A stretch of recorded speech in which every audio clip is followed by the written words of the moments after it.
ఇది మొత్తం ఒక మనం చేతబడి చేసే ప్లేసులకు వచ్చినట్టు ఫీలింగ్ అవుతుంది. నిజంగా చేతబడులు ఉన్నాయేమో అనే భయం కూడా మొదలవుతుంది ఇలాంటి ప్రదేశాలు చూస్తుంటే. చాలా రియలిస్టిక్గా చేశారు. అండ్ మీరు చూస్తున్నారు కదా అక్కడ, అదిగోండి ఆపోజిట్లో కూర్చున్న మహిళలు కూడా మనకి మాంత్రికురాల్లా కనిపిస్తున్నారు నార్మల్ దాని ఇంపాక్ట్ వల్ల.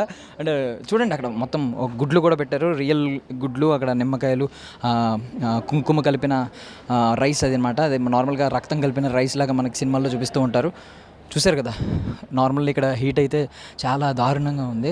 మేబీ మీరు ఆన్ స్క్రీన్ కాబట్టి మీరు దీన్ని అబ్జర్వ్ చేయలేరు, నేను కాబట్టి ఎక్స్పీరియన్స్ చేస్తున్నాను.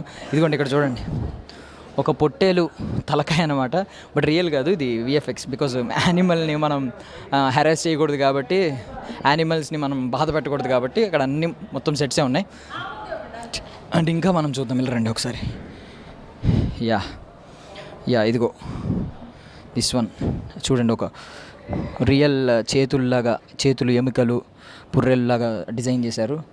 ఇది ఇందాక మనం అక్కడ చూసిన పొట్టేలు కొమ్ము అనమాట, విరిగిపోయింది. ఇక్కడ ఉంది, మేబీ సినిమాలో అది భాగమేమో. సో ఇది కూడా చూడండి. తెలియకుండానే నేను ఒక రియల్ చేతబడులు చేసే ఒక డార్క్ ప్లేస్ని మనం ఎక్స్పీరియన్స్ చేసినట్టుంది. ఏదో వార్తల్లో వస్తుంది కదా, లీక్ అయిందని అలా ఉందన్నమాట. చాలా బాగుంది సెట్స్ అయితే. సో మొత్తం ఒకసారి ఒక రౌండ్ వేయండి మొత్తం పైన అంతా. మీకు చిన్నప్పుడు అన్వేషిత అని ఒక సీరియల్ ఉంటుంది, అందులో రాక్షసి ఇదే ఫేస్తో ఉంటుంది అనమాట.